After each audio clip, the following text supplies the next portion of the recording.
வணக்கம். இன்றைய ஆன்மீக தகவல்ல ஒருவருக்கு வாழ்க்கையில் கால சர்ப்ப தோஷம் இருந்தால் திருமண தடைகள், குழந்தையின்மை போன்ற தடைகள் ஏற்பட்டு கொண்டே இருக்கும். அதை நிவர்த்தி செய்வதற்கு நாம் வீட்டில் அம்மன் படம் கொண்ட நாகத்தை நாம் கற்பூரம் காண்பித்து நாம் வழிபடலாம். மற்றும் நம்ம கோயிலுக்கு சென்று திருக்காளஹஸ்தி கோயிலுக்கு சென்று நம்ம வழிபடலாம். மூன்றாவதாக ஆகாச கருடக்கிழங்கு அதை வாங்கி வாசலில் கட்டிவிடலாம்.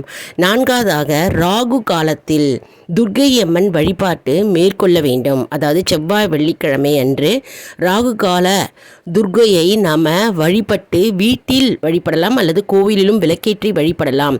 அதாவது கால சர்ப்ப தோஷம் வீரியம் குறையும் மற்றும் தடைகளும் தடங்களும் குறைந்துக்கிட்டே வரும். அதனால் நம்ம தினமும் துர்க்கையை வழிபடலாம்.